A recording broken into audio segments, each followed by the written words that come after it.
Morning, Professor Rao. Hello. Can you hear us? Professor P.C. Rao, this is Paul from Vijayawada. It's not there. Yeah, Ayan, I can hear you.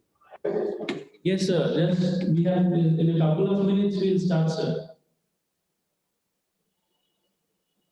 Okay, I have a PPT to share. I hope it is possible. Very much. Just now we'll be making your video also shareable. Okay. Shareable, so that everybody can see. Okay. Can you see us? Yeah. I can see the beautiful dais that you have there with a lot of flowers. We have a director with us also. She'll be joining. Yeah, I can see her. She's sitting there. Yeah. Good morning, sir. Haji, good morning. How are you? Yes, sir. Good morning, sir. How are you, sir? Fine. Thank you, sir.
Good morning, one and all, to all the participants, the online attendees. Welcome to the third day of RLCP. We have, for the keynote session, we have on the dais, Director Professor Dr. Meenakshi Jain, Dean Planning and Development and Convener Dr. Adinarayan, our Dean of Students Affairs Dr. Amitabh Sarkar, and Head of the Department of Planning, Professor Dr. Abdul Razak. So welcome all of you. Today, as many of you are eager to listen, we have with us, and we are fortunate to have with us, Professor Dr. P.S. Rao from SPA Delhi, who is the Director of SPA Delhi. It's an honor to have you, sir. Can we have the video sharing for all our live streaming participants? So very briefly, for those who are listening from other institutes and abroad, Professor Dr. P.S. Rao is an eminent and leading personality in the real estate, housing and urban development sector in India, playing a leadership and proactive role as an academician, consultant, policy advocate and industry advisor for over 30 years. He's trained as an architect, civil engineer and town planner and is recipient of the SPA Delhi Gold Medal, the Indian Buildings Congress Medal, and the AICT Young Teachers Award at one point of time, and also more recently the Shiksha Ratna Puraskar and the Best Citizens Award. He's the professor and has been the head of the Department of Housing, School of Planning and Architecture in Delhi, and he's also the chairman of the prestigious advocacy and policy body, the Delhi Urban Arts Commission. As the director of SPA Delhi and a mentor to many faculty of planning and architecture across the country, he is an active member and he heads and also is a part of several high-powered committees working closely with the government of India in the sectors of research, universal design, housing, NRIS, and urban development. With this brief introduction, I now invite and request Professor Dr. P.S. Rao to kindly deliver the keynote address. Thank you, Dr. Ayan.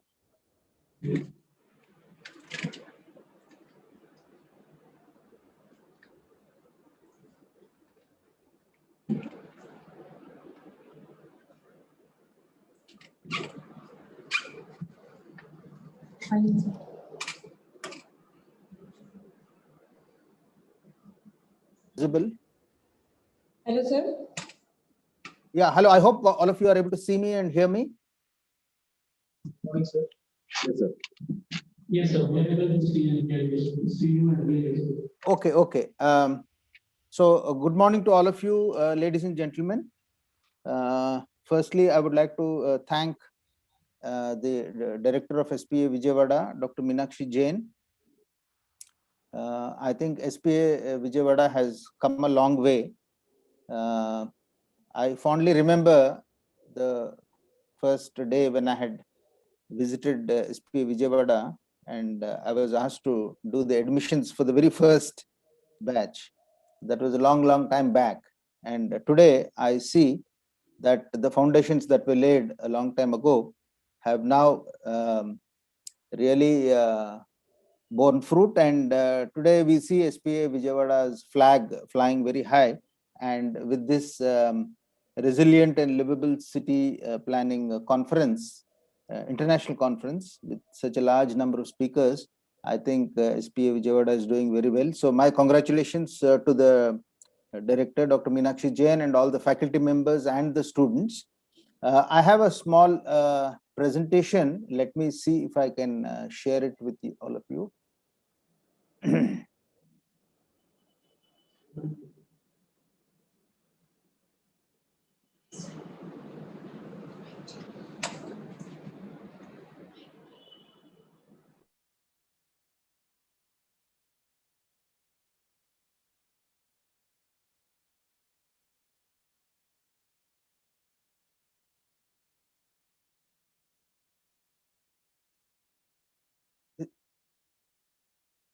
Is this visible?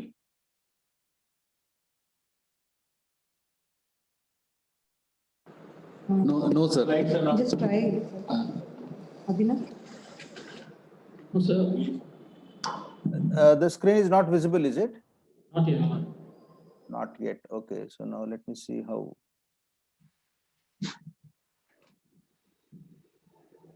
You have given the right, no? Yes.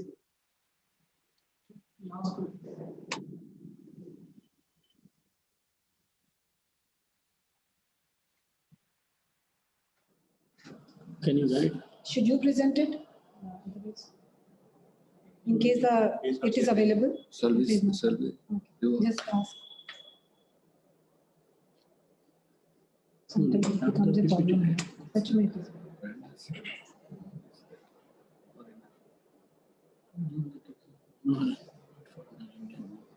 Shall I forward it there? Yes, sir. That's good. Which email ID shall I forward it on? RLCP. RLCP? Yes, sir. Yes, sir. Same mail you can forward. Yeah, I have already sent it. Yeah, we will be sharing.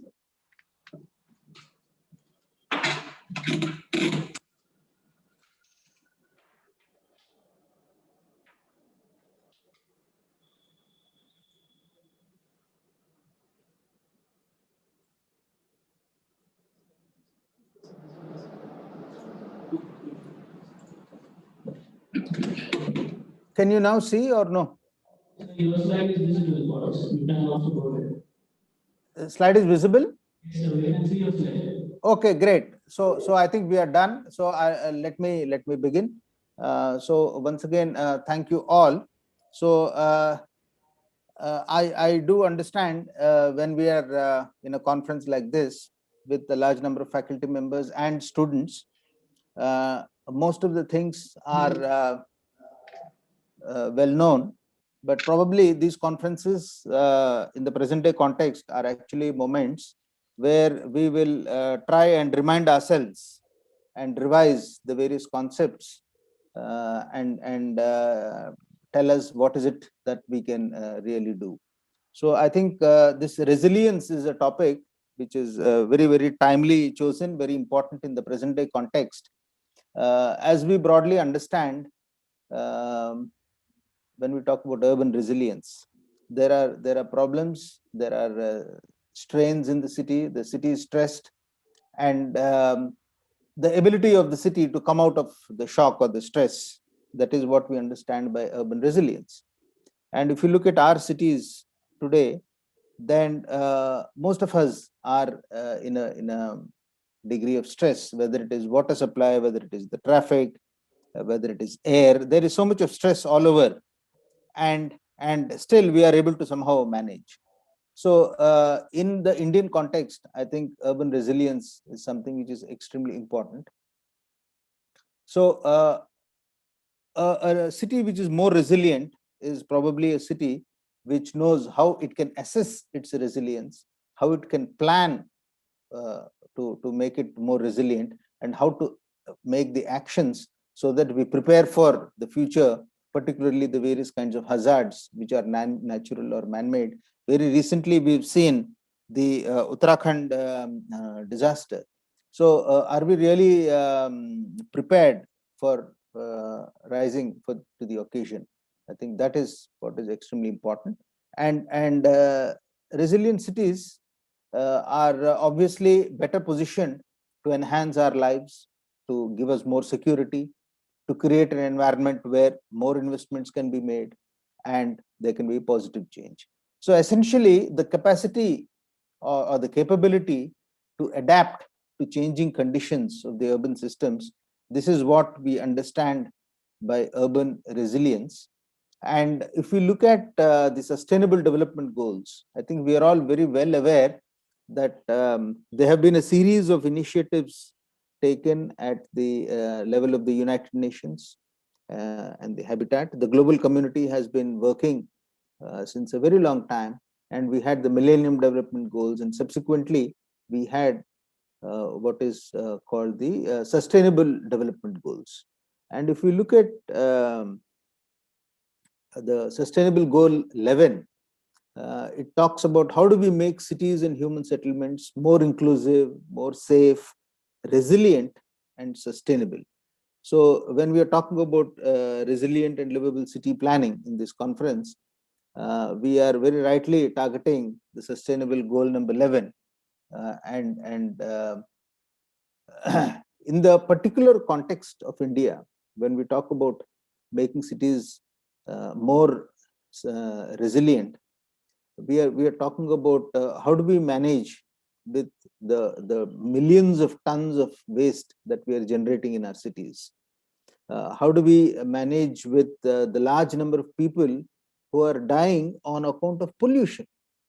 And sitting here in Delhi, pollution is something that we are tackling almost on a day-to-day basis. And then what about the people living in slums? How adaptable can they be? How can they stretch themselves to cope with the various problems which they face? A very large population actually lives in slum-like conditions where even the basic amenities are not there. So that is a very important area. And very soon, by 2030, we are going to look at more than 7 megacities which are going to have a population of more than 1 crore. So which means that more and more stress on the urban areas and more requirement for the cities to be able to rebound, to be able to cope up with this additional stress that's going to happen on these cities. So therefore, it is something which is extremely important. Now the question is, how do we profile a city, and how do we measure resilience? So for that, again, the UN Habitat has brought out a tool which is popularly referred to as the City Resilience Profiling Tool, CRPT. So this is a tool wherein one can actually one can apply, and one can the local governments can see as to what is the extent to which a city is resilient or not resilient, and by in this manner one can actually measure resilience, and one can then take the steps required to improve resilience. So what are these various ways in which we can go about doing it? The first thing is to evaluate the needs, the opportunities, the context in which the city is located. So that's the starting point. The basic information about water, about sewage, about air quality, about traffic, and so on. Then the local governments, they engage with the United Nations. The stakeholders have discussions. They plan out the risks, and they work out the resilience. Diagnosis is extremely important. And when we talk about diagnosis, we must remember that this is not a new word. If we remind ourselves of the famous biologist and town planner Patrick Geddes, he used this word diagnosis. He talked about conservative surgery, and he was one person whose insights have gone into the development of a very large number of cities in our country, particularly the South Indian cities where Patrick Geddes worked and prepared diagnostic survey reports.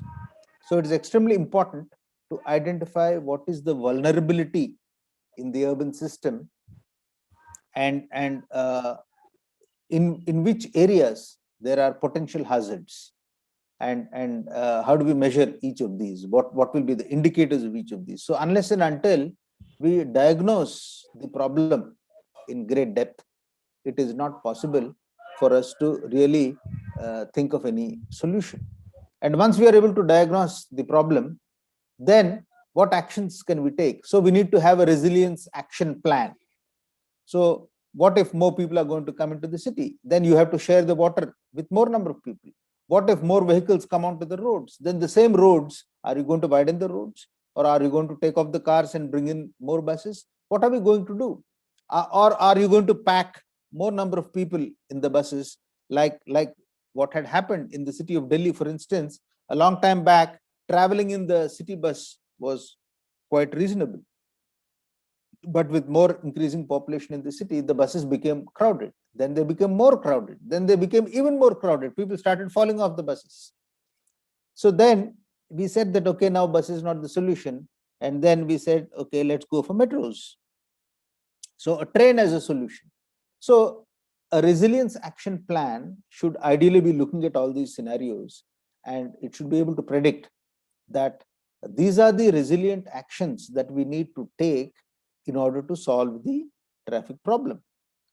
This is just one example which I am giving. The same could be for various other areas as well. And actually, if you look at city planning, when you plan for the next 20 years, when you plan for the next 30 years, what are you actually doing? You are trying to foresee what is going to happen in the future. What are the current problems? What are the future scenarios? How many more people are likely to come into the city, and how do you cater to all of them? And then you take the necessary steps.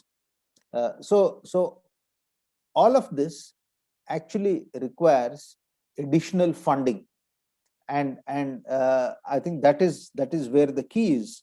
And I would personally like to see in this particular conference some discussion happening on this additional funding issue for the resilient actions that we need to take, because unless and until cities are endowed with funds, it is just not possible that we can take any actions. We can only talk, and we can have more and more conferences, but unless the funds come, unless the investments are made, we will not be able to take those actions wherein we can create a really resilient city, which can be like a sponge, which can absorb the shocks, which can take in more people, which can take in more traffic, which can provide water to more people, which can provide electricity to more people, and so on and so forth.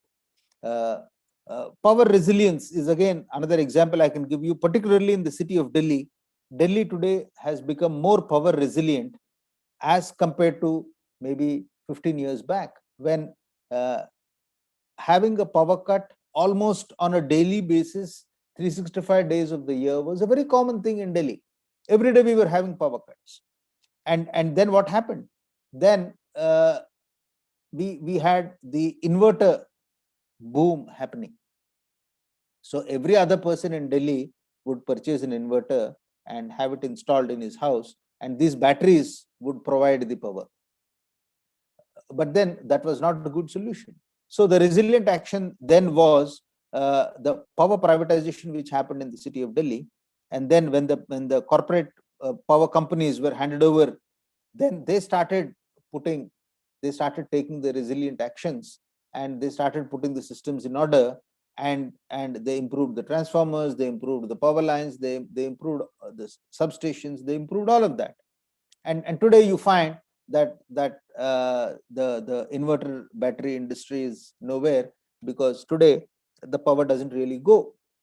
So we've been able to cope up.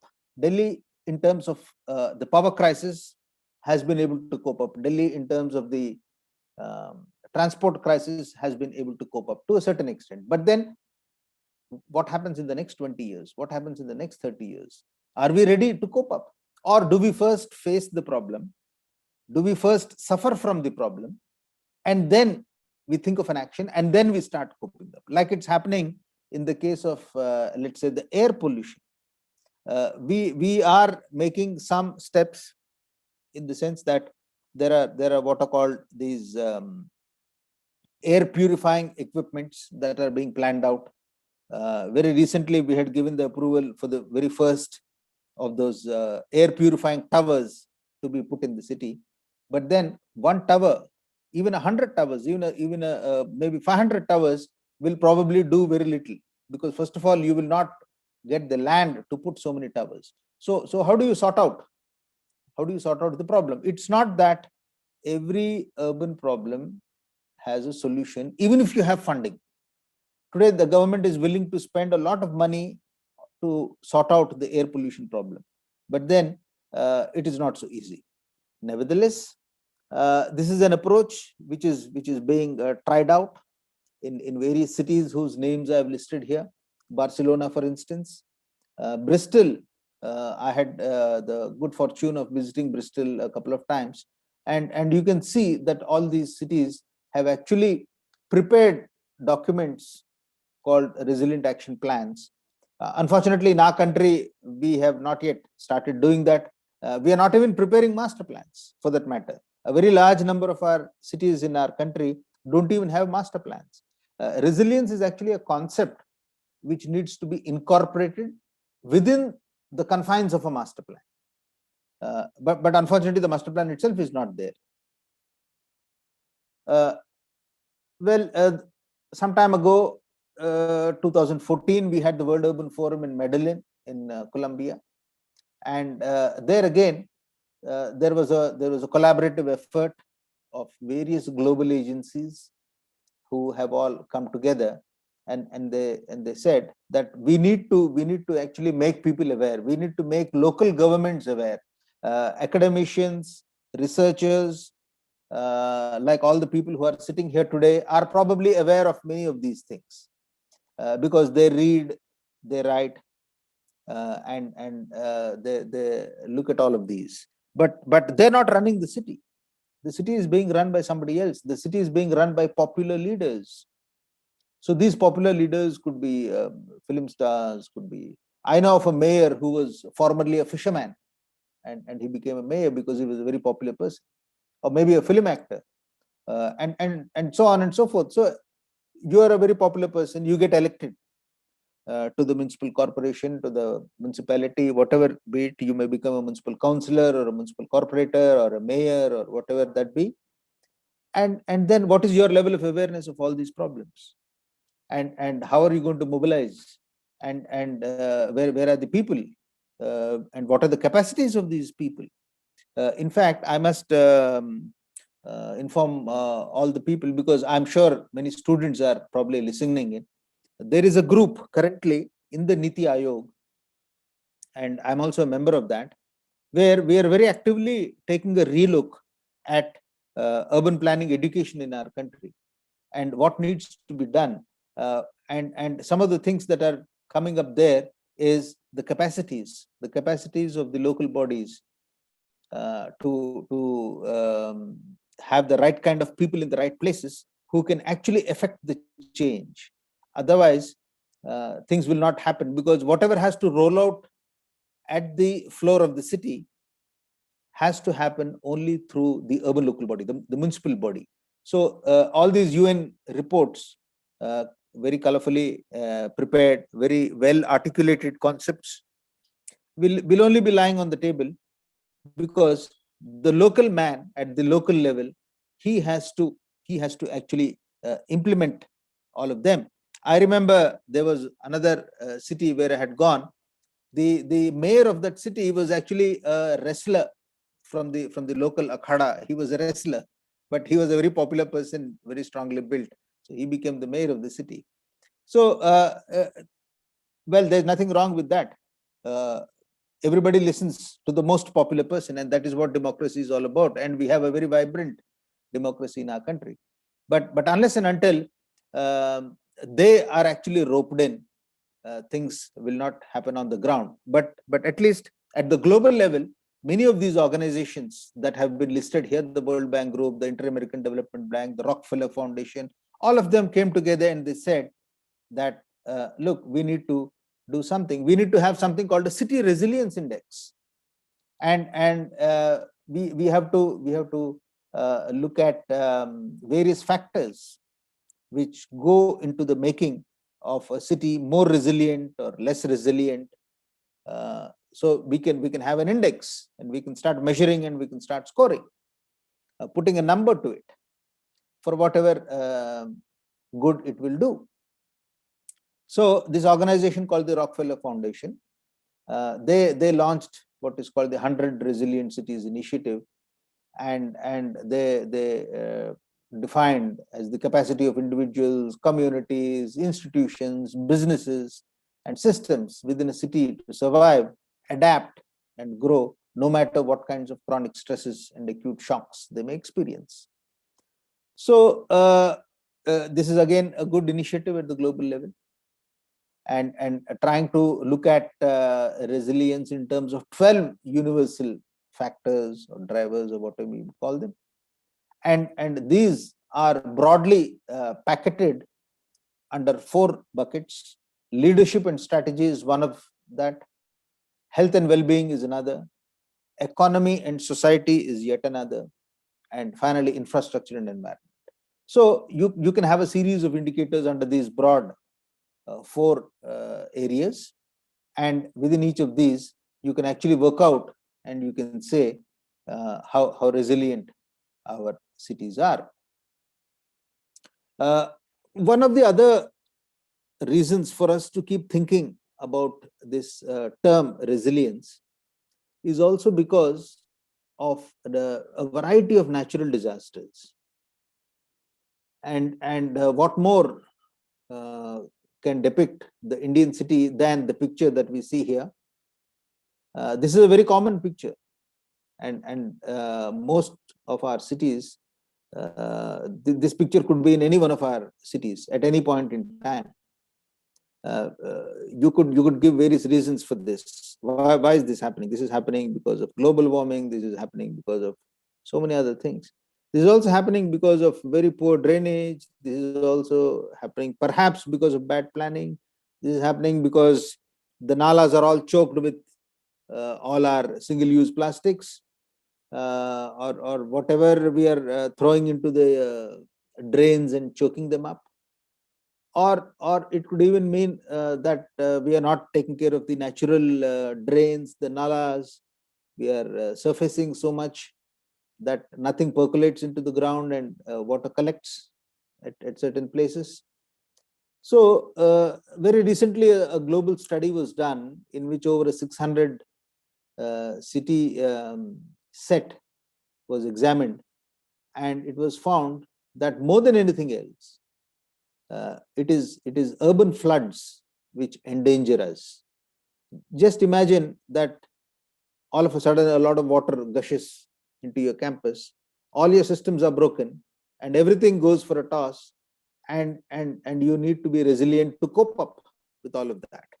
And this is probably for the citizens of, let's say, a city like Mumbai, probably this is happening on a daily basis. When I say daily, I mean yearly, annually. Every year you have rains, and every year in Mumbai, this kind of a thing happens. So probably we have become very resilient. Quite often we say that people who live in Mumbai are the most resilient people because they suffer a lot, but they bounce back. They bounce back, but then should we continue living like that? Is the question. Why should we continue living like that? So has technology taken us forward or has technology taken us backward? So urban flooding, and I was looking at the large number of papers that are there in this conference, and I almost thought that you missed out on urban flooding when very pleasantly to my surprise and to my happiness, I found that there was indeed a paper in this conference which is actually talking about urban floods, and I'm very happy about that, and I look forward to listen to the presentation on that. So things like this, I mean, it's not a little bit of rain, it is knee deep, and this becomes a regular feature, and this will put us all urban planners, engineers, architects, everybody to shame, because we are just not able to manage. Quite often people say that it's not because of the plans, but it's because of the lack of implementation of the plans. We don't know how to plan. We don't know how to. There are public health engineers in this country who will say that, yes, we know how to design a drainage system. But then who's going to implement it? Where is the money? Quite often today, the World Bank talks about a concept called full cost recovery. The World Bank never gives you anything for free. It says that we only give loans, we don't give grants, we don't give free money. So whatever money we give you, you have to pay it back to us. Maybe it's a soft loan, no doubt. But then in things like this, which are public goods, which are common pool goods, how do you charge people? How do you charge people for a drainage system in a city? Something like this, you need to put huge sewers. Now who's going to pay for all of this? And how do you charge people? Because in the case of private goods in economic theory, it is very easy to charge. If you don't pay the ticket, you can't park your car, or you can't you park unauthorizedly, we will not allow you to take it out. We have a boom barrier to stop you. You don't pay the ticket, you don't enter the exhibition hall, or you don't enter the park or something, we can charge you for that. You don't pay your electricity bill, we can switch off your electricity. It is possible there, although politically we don't do it on many accounts, but actually it is possible to switch it off. But here, whether I pay for it or I don't pay for it, the water will continue to stagnate or the water will go away, and so it becomes extremely difficult to fund these public good projects, and therefore to create that resilient infrastructure becomes extremely difficult in the Indian context. I've just made a list here for the benefit of our student friends who are listening, I hope. Major urban floods in Indian cities, and each of these is a case study by itself. Why did floods happen in Srinagar? Why did floods happen in Bangalore? The reasons in both these cases are very, very different. And we had opportunities to actually examine some of these, and we find that in each of these cases, the reasons for urban flooding have been different. There are, of course, common reasons: poor governance, lack of investment in the right kind of infrastructure, inadequacy in terms of maintenance of the infrastructure created, and so on and so forth. In many instances, the infrastructure is there, but just because of poor maintenance of the infrastructure, you're unable to put the infrastructure to use. So therefore, if the city has to cope up with the stress of excessive rain, then you need the infrastructure which can act as a sponge to accommodate all of that. That is what a resilient city is. But it is apparent that most of our cities don't have that resilient infrastructure, and therefore there is flooding happening. And this is a story which is probably repeating again and again and again. Now, we can't have any discussion these days without touching upon COVID-19. This is a very important area. And COVID-19 is one phenomena which has happened, which is probably, and I hope I'm right, probably on the wane at the moment. The worst is perhaps over, but this COVID-19 has actually brought out the resilient best in us, if I may put it that way. We've coped to sit indoors and not move here and there. We've coped to live with whatever little food and vegetables that were available. We've learned to go hungry. We've learned to wear masks, wash our hands, follow all those protocols, and do all of that. We've learned to cycle hundreds of kilometers, travel with all our luggage and families and children long distances. So what is all of this? All that has happened in 2020 during the COVID-19 was nothing but the resilience of the human being, how adaptable the human being is to cope with all of this. That is there, no doubt about it, that we have the capacity, we have the inherent capacity, very elastic nature, where we can absorb all these shocks, and we can also react to all of these, and we can bounce back like we are doing now. A large number of people who lost all of their livelihoods are now slowly bouncing back. So all of this is fine, but then do we want these things to keep happening again and again? Certainly not. We don't want these things to happen. Just because we are a resilient community doesn't mean that okay, let there be a flood once again tomorrow, let there be a disaster tomorrow, no problem, we know how to come back. So therefore, why we want to be a more resilient city? We want to be a more resilient city because we want the city to be a more livable place. What is being more civilized all about? Is about a better life, about a better quality of life, and therefore, if we want to have that, if we want to have better livability, then we need to be more resilient. So you have very aptly titled this conference as resilient and livable city planning. So you need a livable city, and if you want to have a livable city, you have to be a resilient city, because resilience is for better livability. That's the connection. So this is again a concept which has been talked about several times.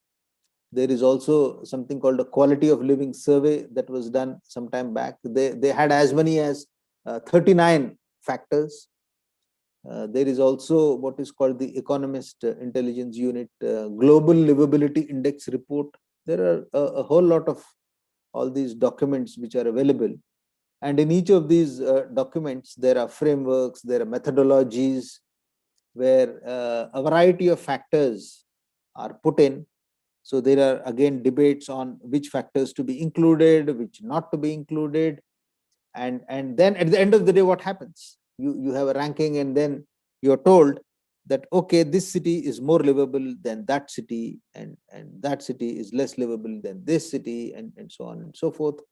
So we have cities like maybe Austria in Europe, or maybe Melbourne in Australia, which are considered to be the most livable cities. Of course, India doesn't really come anywhere close. But then what is the whole idea of doing these surveys and doing the ranking? The whole idea of doing all of this is perhaps you bring in a competitive spirit, like in a classroom. Since we are all teachers and students, you rank students, you give them marks, and then you're all put in an ascending order or a descending order, whatever it be. What is the purpose of all of this? The purpose of all of this is to tell you where you are. And why do I want to tell you where you are? I want to tell you where you are because I have a hope that you have a competitive spirit in you, and you will perhaps climb up the ladder and move up and ensure that you will get a better rank next time. That's the whole idea. But to do all of this, there has to be incentive, there has to be money, there has to be funding, there has to be a will to do all of this. Otherwise, one can continue to live the way one is living, and since we are a resilient lot in any case, there will be a storm and there is no problem. We will weather the storm. The storm will go away. I come from a city where cyclones are very common. So when somebody in Delhi was talking about cyclones, oh my God, there's a cyclone going to come.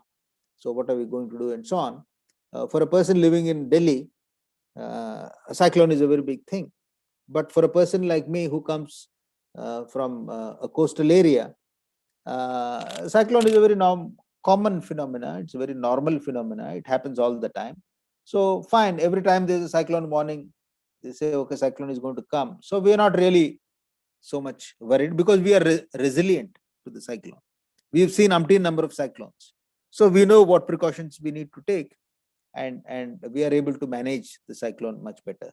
So this whole concept of resilience and the concept of livability is also a concept which has a lot to do with, it is a relative concept. It has a lot to do with people being used to certain things at certain places. So you can't put everybody in the same box and say that that city is more resilient or this city is less resilient, because the people in the city, the inhabitants of the cities, are very, very different. The objective of livability, as we all know, is of course to give a decent life to all the inhabitants. But then can we do it or not, again, of course, is always the moot question.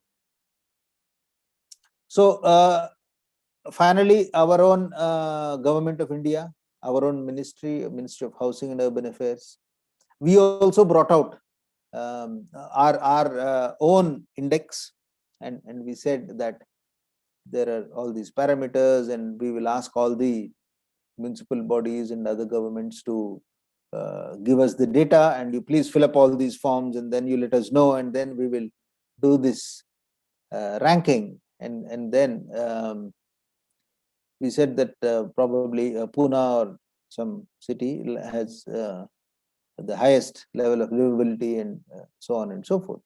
The very large cities actually come much lower on the rank.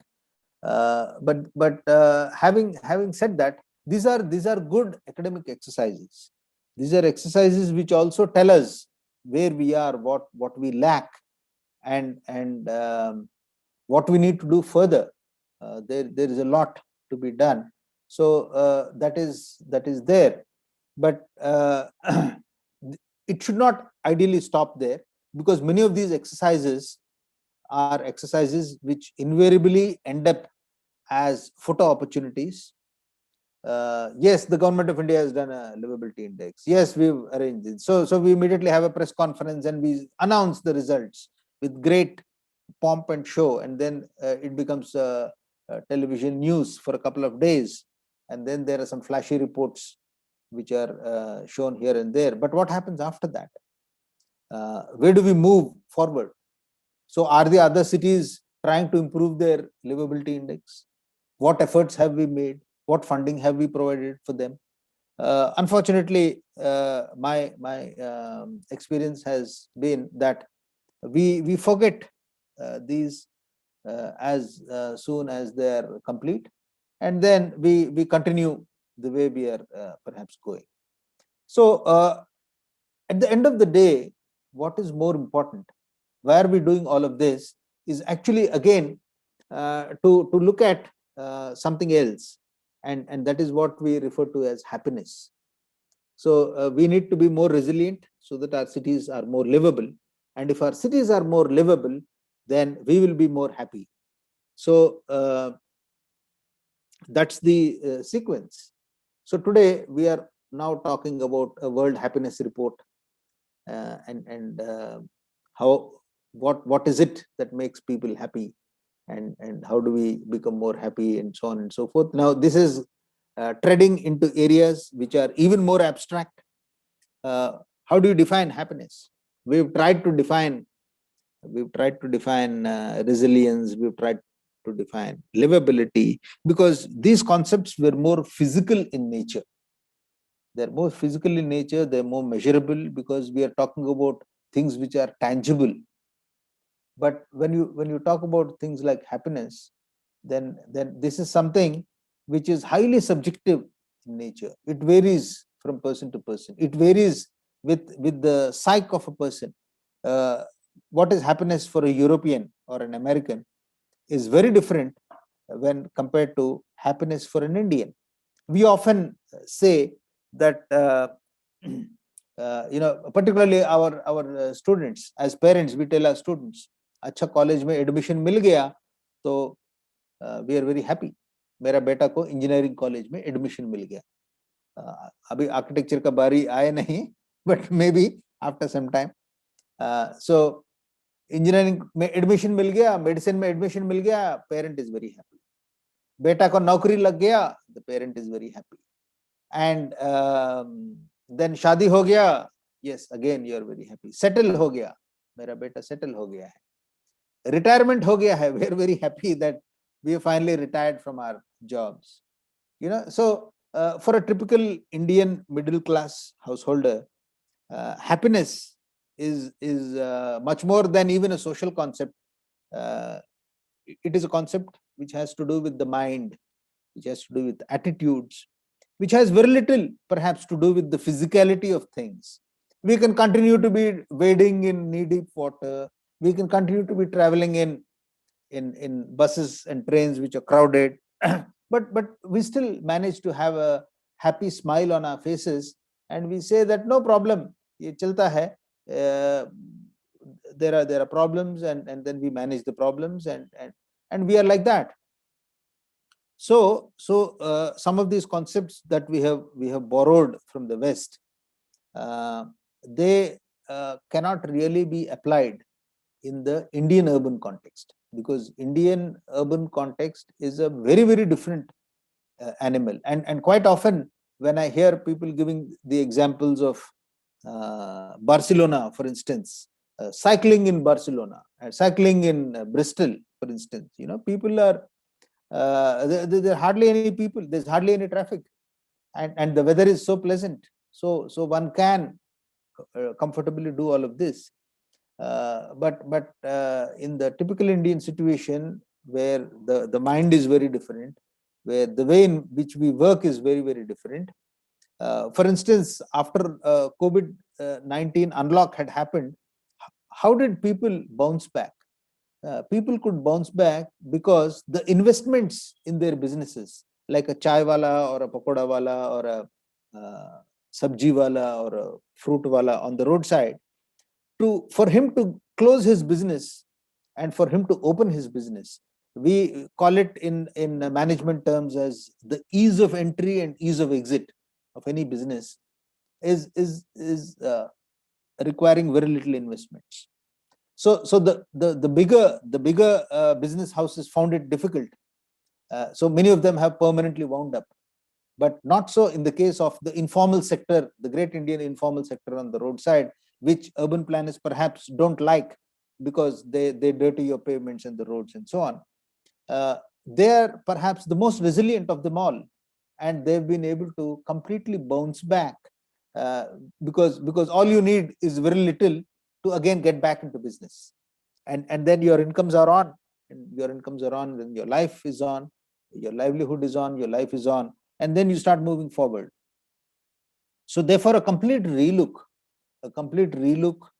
at our own roots, the way people would flock together into a human settlement, that needs to be taken into a fresh perspective, and one should not be influenced by the Western perspectives of what is resilience and what is livability, but our own definitions of what is livable. If you look at a rickshaw puller, for instance, you go to Pondicherry and then you see the rickshaw pullers.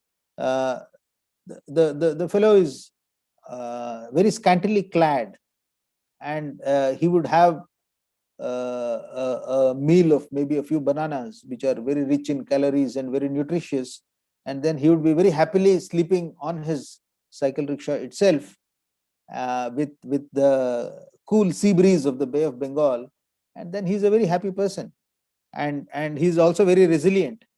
He has his own ways of protecting himself and of coping with the sun and the shine and the rain and all of that. So our definition of resilience is very, very different than the Western definition of resilience. And we need to look at our cities, not as the city beautiful concept of the yesteryears. As architects, we invariably tend to compare ourselves, our cities, with the beauty of Venice or Rome or Paris or whatever. Yes, they certainly are, but they are a product of the society at that point in time.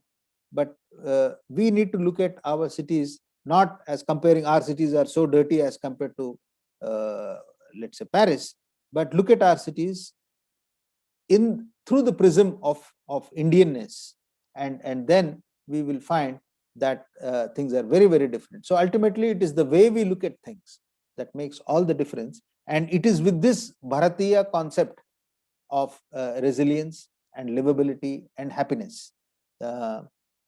If we look at it that way, I think the discussions will be much, much more meaningful. So these are a few thoughts of mine that I have collected early morning today, and I'm presenting before you. And it is for you to absorb these and see how you can reflect upon these. And if there is some sense in what I have said, then perhaps the future students, the future researchers can probably delve more deeper into some of these ideas. So with this, once again, I would like to thank SPA Vijayawada and all of you. I was very, very much pleased.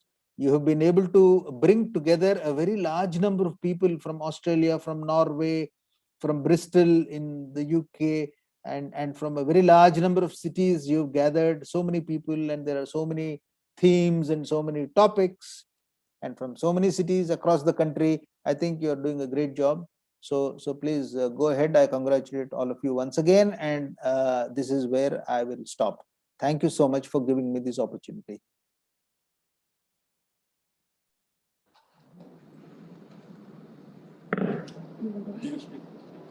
Thank you so much, sir, for your wonderful coverage of everything. It was very, very comprehensive.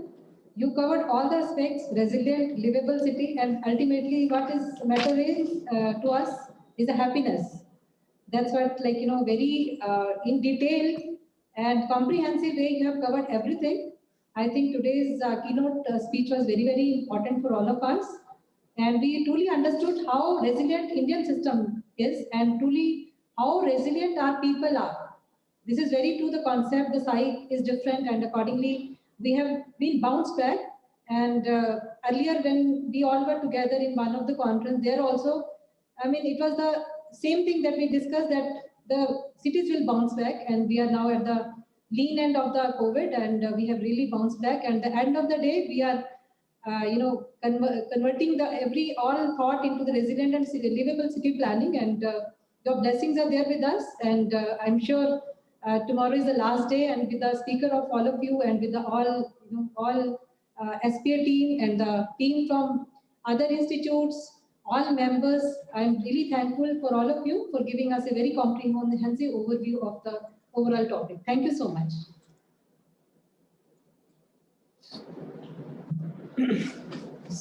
Sir, thank you for your very insightful presentation, sir. It covers overall resilient and livable city planning to understand very clear. And first, you stressed the need for understanding the urban resilience. And the important part of your keynote speech I observed is you very well said that we need more resilient cities for better livability conditions. And also a case example for Mumbai city, again and again bouncing back. How many times we will bounce back? So that is where the building resilience and making cities more livable. That is very well understood. That is the important takeaway from your keynote. Thank you very much for being with us, sir, and making a wonderful keynote speech. Thank you, sir. Very good morning to Dr. Rao. This is very enlightening presentations. We are happy to listen to you from the perspective of down to the earth, what's happening in terms of resilience in our cities. Of course, you have made very rightly that comparing with resilience in other parts of the world, and India is very unique.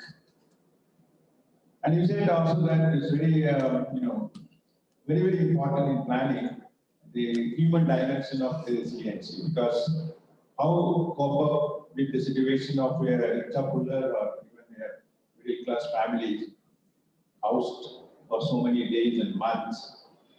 So it is really an experience for everyone in India and our country to cope up with that. But I think that it is also the very important time for planners to think about this cope-up mechanism can be seen as a best practice. We are looking at all the development in terms of waste management, energy efficiency as a best practice. But I think our students also to look at this as a best practice. Because there are very good experiences from different places in India also we have come across, but we don't notice that properly. As you said that there are photographic conferences and talking about and showing in the media, and then after that what? But maybe we have to take it forward in our education system, where our students can take up these as a very important element, how the cope-up mechanism is an important lesson we learned from various parts of the country, especially in India. And it's going to be a very good lesson for future also for the planning students and architecture and engineering graduates. Because it is a combination. Resilience is not just only one aspect of a design or the beauty of the city, but it is the beauty of the people, how they are taking it up.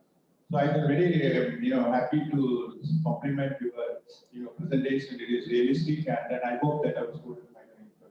Thank you very much for your well thought-provoking presentation today morning. Thank you.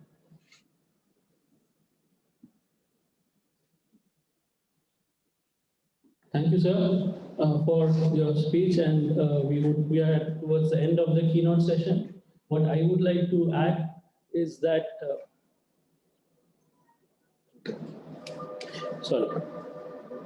So what I would like to add, sir, is that the need for contextualizing livability and resilience is so relevant.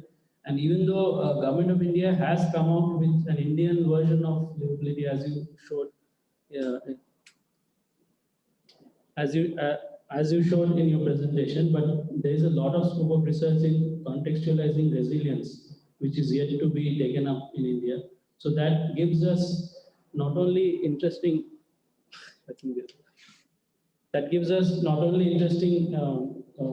thoughts as a keynote, but it also implicitly tells us where to research upon for all the students who are listening to you today. So thank you a lot. I think I'll come. So thank you very much. And with this, we would now move on to the technical sessions. And I also request and invite you, sir, if you have time, to listen to some of the presentations in the technical sessions. Thank you very much. Sure. Thank you, everybody. Thank you.